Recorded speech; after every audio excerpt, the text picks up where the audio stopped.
Hey everyone, it's Emily, and today I'm going to be talking about The Mummy. So I have mentioned on my Instagram, and I think in the Black Cat video as well, that I kind of want to do like all the classic Universal monster movies of like watching them, reading their corresponding books, and then talk about the differences and whatever and things that are kept the same. And I was going to do Sweeney Todd because I thought I was close to finishing the book or the story. Turns out I still have like 200 pages left of it. So instead, in my little Penny Dreadful's book here, I found a story about a mummy. So I thought I would do The Mummy because The Mummy from 1999 is my favorite movie ever of all time. I love it. It's amazing. And I also have the Mummy movie from 1934 starring Boris Karloff, who was also in the Black Cat video. So I thought I would read this Mummy story, not knowing exactly if they were linked in any way, and then, watch the movies and then do the same thing. So I'll start off by talking about the story in here. Let me see if I can find it. No, I can't. I should have found it first before I started looking. So the story is called Lost in a Pyramid or The Mummy's Curse, and it's by Louisa May Alcott. So this is a story. It's only like 6 pages long, so it's very, very short, and I thought that maybe it was linked because the main character in the story, her name is Evelyn, which, if you don't know, that is the name of Rachel Weisz. It's the name of her character in the 1999 Mummy. So reading that, I thought the two were linked. It's kind of very different. So again, like the Black Cat, it's a very different story, but I've since done research and found out that the Mummy movie from 1999 is based solely off the Mummy movie from 1934, which was inspired by the finding of Tutankhamun's tomb in 1920 something. So there's no link at all between this story and the movies. Maybe there is a chance that Stephen Summers got the name Evelyn from this story, but I kind of find that hard to believe because this story was actually lost for a long time. So this was written in 1818. Again, that could be wrong. I did search this, but it was like a week ago that I did this research. And it was published under a pen name because these horror stories and stuff weren't very, they didn't do well if they were published by women. Also, just women publishing stories at the time was not really a big thing. So it was published under a male pen name, and even then when it came out, I think that it was written by Louisa May Alcott, who is the author of Little Women. It was also just lost in time and forgotten about, and it wasn't rediscovered until the 1990s. So I find it I'd be very surprised to find out that Stephen Summers had read this and had made that link. It could just be a very, very crazy coincidence, honestly, that he used the name Evelyn, but I don't know. There's a chance, but it would be very strange if that was the case. But anyway, so this story is about a guy. So this guy is painting, is hanging out with his fiance or whatever, and he's just painting a picture, and she's going through some of his things, and she asks him oh, what's this? Because she finds a gold box, and inside the gold box is a bunch of flower seeds. She asks him oh, what's this? He says, oh, I found it when I was in Egypt on a trip with my friend who's an archaeologist. So then he goes into the story about how he was walking through this pyramid or this temple in Egypt, and he and his friend got lost, and while they were lost, they found a mummy. They, were going through the mummy's sarcophagus and her wrappings to find treasure because that's all they did. And he says while they were doing that, he felt like it was wrong, and he felt like, you know, he was doing something wrong in going through this young female mummy's coffin and stealing her treasures and that kind of thing. And he keeps kind of saying constantly like he felt wrong, something felt wrong about it, but he kept it anyway. And they ended up burning the mummy so that the people that were looking for them could follow the smoke and find them in the temple. And then he brings back the gold box with the flower seeds in it, and that's kind of his treasure that he brought back from that experience. And the girl then asks like, oh, have you ever planted them? Do you know what plant it's from? And he says, no, never planted them. I always felt like, you know, something was off. I didn't want to do that. It felt wrong to do that. And she's kind of like, oh, well, we should do it. Like, we should see what happens with them, blah, blah, blah. And he's kind of like, no, we're not doing that. And he goes to toss them in the fire. You then later find out that one of the seeds survived, and he sent it to his archaeologist friend in Egypt who planted it and let it grow. And then there's kind of a time jump, and you find out that him and Paul is the main character's name. So Paul and Evelyn are getting married, and it's like the day of their wedding, and he comments on how she looks sickly and she's very pale. She doesn't look, she's feeling very well, and she says, oh no, I'm fine, whatever. And then he tells her about the flower seeds and how, oh, I sent one off. I haven't heard from my friend. I wanted to know what it looked like so I could have, told you as a wedding present. And she goes, oh, well, I've got one. Like, when you threw the seeds, there were 2 on the carpet and I grabbed one of them and I've planted it and nursed it and grown it. So they go and look at this flower, and again, he gets this feeling of like, there's something off about this flower. Like, don't touch it, don't go near it. Just like, there's something wrong with it. And she's like, oh, I was going to wear it to the wedding. And he's like, no, don't wear it to the wedding. Like, just leave it, don't touch it. And then the wedding happens. They have a great time. She's full of energy. She's very happy. It's a great night. They have a great party. And then just as everyone's leaving and they're kind of packing down, so he gets a letter from some people, and it's about his friend. And they say, oh, Dr. whatever his name is has died. We believe it was because of this flower.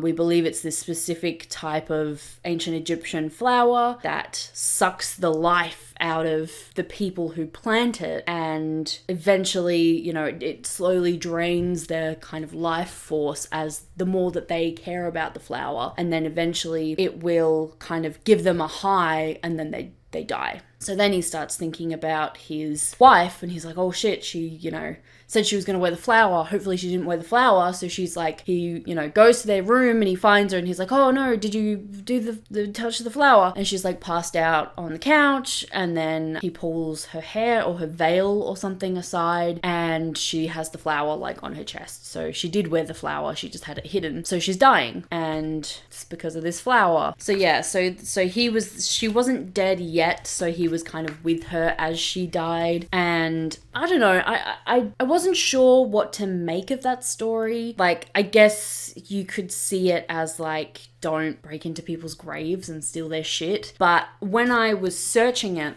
and there's not a whole lot of information about this story online, I read an article that was saying that it was a popular trend, I guess, for female writers at the time to write stories about mummies and pyramids and explorers going into ancient temples and stuff like that, as like they would write stories like that as an allegory for sexual assault and rape and, abuse and stuff like that. So I can definitely see that being a theme in it. But again, there's not a whole lot of information that I could find personally about the story. So I would probably take it as that. I found it very interesting for the time that there was this like magical flower. Did I say that this was written in 1880? 1818. It's not 1818. Oh my god. I think that's Frankenstein.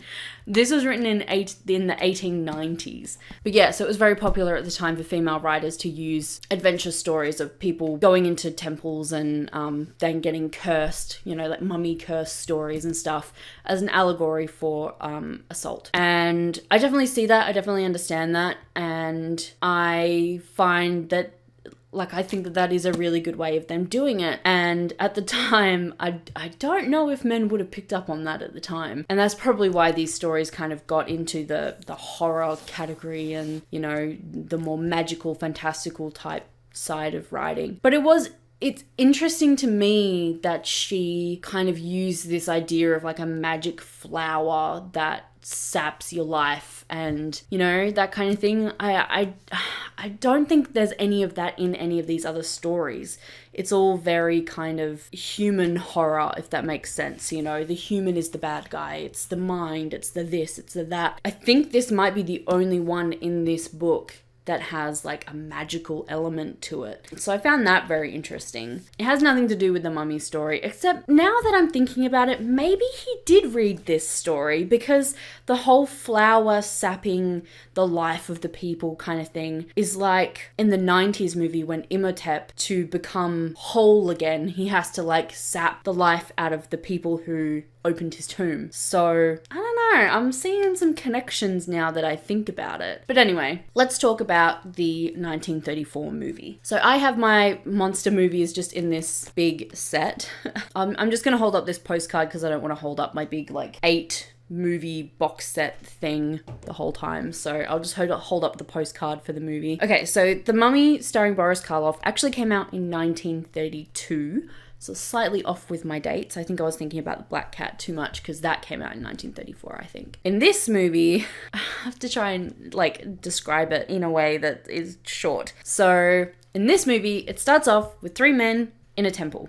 Or in a room, and they've just found this mummy, they've just excavated this temple, and they've found like a box, and they read the curse on the top of the box, and it's like exactly the same curse as what's on Tutankhamun's tomb, which again they do in the 90s mummy, but I'll talk about that later. So it has this curse on top of the box, which is where the canoptic jars are kept and all the other stuff from the temple, and they go to open it, but they read the curse, and the occultist guy is like, I don't think we should be fucking with this shit, like just leave it, don't touch it, we just need to leave it all there. So kind of similar to the other story. And the main adventurer guy's like, it's fine, don't worry about it. He's like, no, like, let me talk to you outside and we can sort this out. They go outside and they leave the young assistant guy who's documenting everything and cataloging things. And as he's cataloging, he comes across this scroll and he starts to transcribe the scroll onto a piece of paper. So he starts to transcribe the scroll onto a piece of paper, and then we see the mummy behind him come to life and kill him. So then the mummy kills this assistant guy. The other guys come back in and they're like, oh my god, someone stole the mummy, stole the scroll, and they've left with the treasures and whatever. And then 10 years pass and the treasure hunter guy's or archaeologist guy's son is doing his own dig in ancient in Egypt, and he's not having much luck. He's struggling to find anything, and they're about to give up. Their funding's run out, and this creepy guy comes in and he's like, oh hey, my name's Ardith Bey. I found this artifact. It says Anaxinamun, who was a princess. You should totally go check this out. I found it like just over there. Go and dig that side up. So they dig that up and they find a whole tomb with this princess, Anaxinamun, blah blah blah.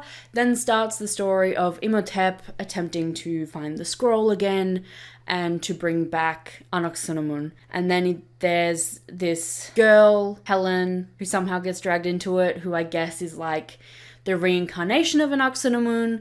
And then the mummy guy kind of like obsessed with her. The main guy gets obsessed with her, and she's basically kind of like possessed. She keeps trying to like leave and like meet with him, and they keep trying to stop her, and is just kind of like killing people along the way, and you know, classic mummy type stuff. It's basically the same kind of storyline without the sucking of people's faces and stuff. It's good. I do like the 1932 Mummy. I will say, I feel like it drags a bit. There's quite a few moments that are very quiet that probably don't need to be there, or that could use like, you know, a little bit more explanation, more dialogue kind of thing. But watching it and knowing what I know about Egypt, I'm not claiming to be an expert or anything, but right here on my bookshelf, I have this book right here about ancient Egypt, and all next to it are 3 more books about ancient Egypt and a book on mythology. So if you can't tell, I'm a huge fan of Egyptian history and ancient Egyptian history, and I watching this movie, I do really appreciate some of the information that they had in there. A lot of it was accurate. I say that with my loose knowledge. Going off a little bit extra research that I did after watching the movie and checking some things, the scroll that they had, they said was the scroll of Thoth. Is that Thoth? Thoth? He's like the scribe god, basically. So that's what they called the scroll. They didn't have like the Book of the Dead and the Book of the Living and that kind of thing, or the Book of Anubis and the Book of Horus or whatever it was in the 90s movie. So it was a little bit more accurate that way, because I did do some Google researching and they did call it the scroll of Thoth or Thoth, and that was what was buried with mummies to describe like the burial process and stuff like that, which we now call the Book of the Dead. I'm pretty sure that's right. Don't fully quote me on that. I could be wrong. Yeah, there was just certain things like that, you know, things like using sarcophagi or sarcophagus instead of coffin and stuff like that. Just little things that were scattered through the movie that I thought was really good. I liked the little bit of history that they had in a movie in the 1930s. Like, there are so many movies that come out now about Egypt that are just not good. He's looking at you, gods of Egypt, with a whole fucking white cast playing Egyptian characters. God, that's a rant for another time. Yeah, another thing that the movie had in it was obviously the name Anaxunamun, and Imhotep continued on to the other one. Imhotep, I don't think is a big person in Egyptian history or anything. I couldn't find anything when I googled. It just comes up with the movies. But Anaxunamun, whose name I think is actually pronounced slightly different, was actually Tutankhamun's sister/wife, I believe. And they do talk about Akhenaten, who was Tutankhamun's father and Anaxunamun's father. So they have that link. So they actually have that kind of historical accuracy behind it, which I really like. I think Anaxunamun's name is pronounced differently when it's the correct name. I'm not exactly sure how to pronounce it. It's only slightly different. And I don't want to completely butcher it. So if you just Google Tutankhamun and Akhenaten, it has the names all there. But I just really appreciated that it had so many parts of it that even while I was watching it, I was like, because they actually did a good job of keeping some things accurate. So I did like that. It's definitely probably not my favorite of the old movies, just from a movie watching perspective. The romance between the son of the archaeologist, I cannot remember his name, and the romance between the girl who was like the reincarnated princess, or I think her name was Helen. Their romance just comes out of absolutely nowhere, and they kind of, I think, tried to play it off like, oh, it's the spirit of the princess that's making him love her like that or something. It just seems it was very out of nowhere and very odd to me. I think they tried to explain it, but I honestly think it was just the time crunch thing. They wanted to have this quick romance and this tension built in, but it just didn't really make sense. There's like a weird part at the end where Anaxunamun is kind of brought back into the person, into Helen's body, and she starts kind of like, Imhotep takes her to his house and sits her in front of this like pool, and then like shows her this vision, and then she's suddenly Anaxunamun, and they have a moment, and then they go to a temple, or they go to the museum, and he's talking about like, he's still like a mummy, so he's still kind of like deteriorated and a little bit gross, and he's like, I want to bring myself back completely, and to do that, like, I have to sacrifice you. So she starts like praying to Isis, and like, you know, I'm not doing this is against Isis's wishes, Isis would not be, you know, for this. And then I was like, he's spent this whole movie trying to bring back this princess, this woman that he loved, and then now he just wants to kill her. I'm like, where does that make sense? How does that make sense? But he ends up getting killed. I think the statue of Isis like kills him, he like zaps him, and he dies. So that I thought was very interesting. And yeah, it was just, the ending was a bit funny. I just didn't think it was the best ending. A lot of these kind of movies don't have like the happiest of endings, but that one was just really weird, and I didn't really like that one that much. But going on to the 90s movie, which I have a lot to talk about. So I have the 90s movie in this 3-pack with the sequel and the Scorpion King. So starting from the beginning. So this one opens with this character, Rick O'Connell.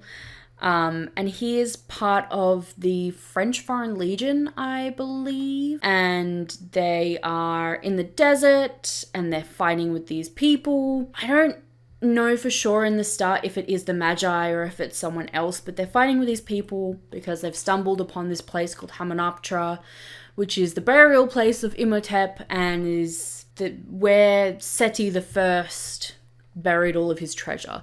So basically they're like treasure hunters or something. I'm not entirely sure. It's not really explained that well. But yeah, so here's a Hamanoptra. Pretty sure it is the Magi that attack them actually. And then he has an experience with like sand coming alive and the mummy kind of like, I guess, trying to like convince him to come and free him or whatever. And he gets spooked and he runs away. Then it goes to the museum where you meet Evie and her brother and kind of talks about her wanting to go out in the field and be a proper Egyptologist. She doesn't just want to be a librarian stuck in Cairo doing nothing. And then her brother finds this like puzzle box thing and they open it and find out it has a map to Hamanoptra. So they want to go there and they want to try and find this guide who is Rick. And I mean, look, if you haven't seen this movie, honestly, just go and fucking watch it. It's on Netflix at the moment. It's amazing. It's my favorite movie ever. I love it so much. I feel like I don't need to tell you the whole plot, but it's basically the same thing. They accidentally wake up this mummy when they go to Hamanoptra and they find him. There's 2 groups. So there's a group of Americans and then there's Evie and Rick and Jonathan. Evelyn, Rick, and Jonathan, who are the main characters, dig up the mummy and start exhuming his body. And the Americans find his canoptic jars and that kind of thing. And because they open that and they release the curse, which then wakes him up, he then hunts them down to suck their life out of them to bring himself back and to regain his powers and whatever. So basically they get spooked when he comes back to life. They then go on a journey to try and stop him from coming back to life because it basically means the end of the world. He is going to bring upon the apocalypse, as Ardeth Bay says. They go back to Cairo and they're all kind of like, we're getting the fuck out of here because his mummy's alive and he's trying to get us. We're just gonna fucking leave. And they're basically like, you can't leave. You gotta sort this shit out. You did this. The Magi are like, you fucking did this. You can fucking finish it. You fucked our lives over. We've been trying to stop people from going to this place forever, and you guys fucking went there. You woke this guy up. You can sort it out. Imhotep goes to Cairo and he starts sucking everyone and getting all their bits and, becomes fully himself. And then when he first awakens, he kind of says to Evelyn that, he calls her an Uxanamun, so they decide, oh, okay, so she's the reincarnate princess. He's going to try and, kidnap her and use her as a sacrifice to awaken Uxanamun, the princess. So once he is all fully back, I don't know what to call it, he's regained his full powers, he kidnaps Evie, takes her back to Hamanoptra, and then they all go and find her. They have a fight thing. Bunch of other mummies come out. They eventually say, they say a spell that then gets him carried back to the underworld and he's gone and they win and they're happy and an Uxanamun isn't reincarnated and blah, blah, blah, blah, blah. Anyway, it's a good movie. It's great. So things that are tied from the old movie, obviously you have the mummy is Imhotep. You have the princess is an Uxanamun. In the 1932 movie, Imhotep uses the identity of Ardeth Bay to get around in the modern times. But in the 90s movie, Ardeth Bay is a Magi soldier who ends up helping Rick and Evie to defeat the mummy. And there's actually, I don't want to get too much into it because there's actually a really good video on YouTube by Rachel Makesy where she watches The Mummy, this version, with an Egyptologist called Dr. Colleen Darnell, who now also has a YouTube channel where she talks about Egypt with her husband, who's also an Egyptologist. And their channel is really, really fascinating. I love watching their stuff. But I highly recommend watching that video of Colleen Darnell and Rachel watching The Mummy, because you see how much of it is accurate and how much of it is not so accurate. For instance, like Hamanoptra isn't a real place. They do actually use hieroglyphs correctly. The actors read them the wrong way, but they do use the correct hieroglyphs and the correct hieratic text. I could be getting that wrong. But there's a lot of it that is right and there's a lot of it that's wrong. Like there's an extra canoptic jar, I think, and other stuff like that. But watching an Egyptologist watch one of my favorite movies, as a fan of Egyptian mythology and history, I just find it so entertaining and it's so funny and fascinating to know what they got right and what they got wrong. But also in terms of tying the two movies together, in the sequel, The Mummy Returns, there is a person who is an Anck-su-namun reincarnated, and she meets up with Imhotep, or she digs him out and she brings him back to life somehow. There is a scene where he sits her in front of a pool, I think in Karnak, which I believe in the 1932 movie is where they say they found Imhotep. I think they say they found Imhotep buried in Karnak, and then in The Mummy Returns they use while they're at the temple of Karnak, Imhotep shows this Anck-su-namun reincarnated person the visions of like her and how they were together and how she died and blah blah blah, and then it, like in the 1932 movie, it like awakens her in an Anck-su-namun or whatever, and suddenly she is an Anck-su-namun, and I don't know. It's a cool thing, and I like that they brought that over. I like that they used the name Ardeth Bey. I like that they used the name Imhotep. I like that they kept the Anck-su-namun thing the same. They changed certain things. Like obviously they centered around things being in Thebes, because they wanted to use the Seti I, which apparently is accurate according to Dr. Colleen Darnell. So having Seti I and having Thebes, I think they wanted to use that because, I mean, who doesn't know about Seti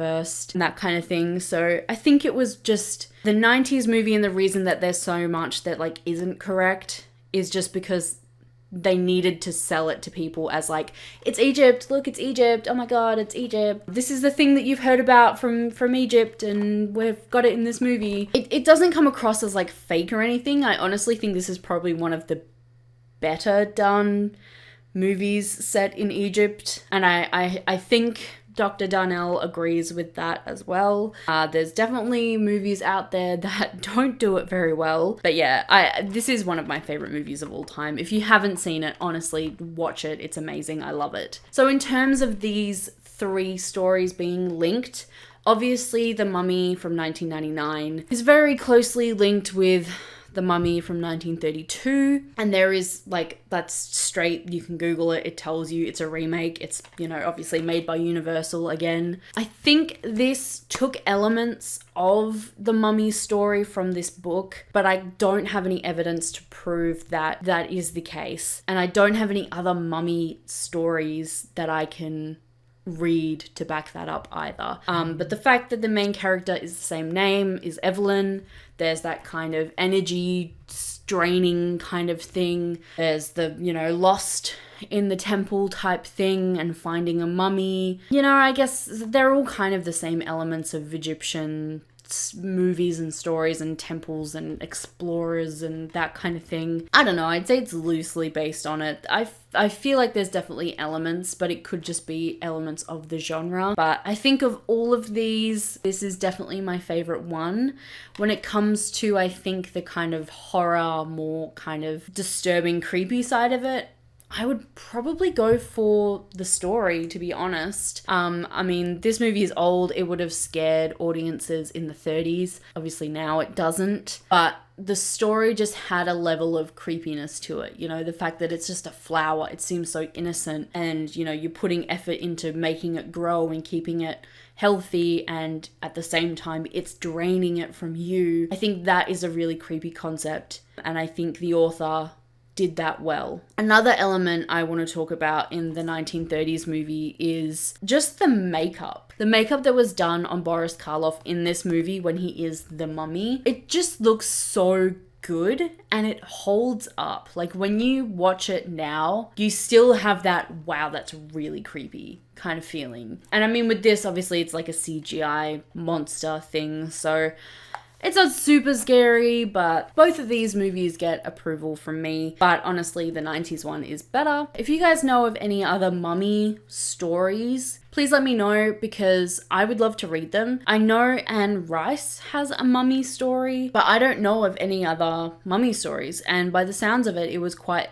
popular in the late 1800s to early 1900s for these stories. So I would be really curious to read more mummy stories. So if you know of any good ones, please put them down in the comments because I am very, very curious and would like to read them. I think the next video in this kind of series, I'm going to try my hardest for it to be Sweeney Todd, but like I said, I thought I had read most of it, but I still have like that much left, and I'm not gonna lie, it is very hard to read. I really don't like the writing.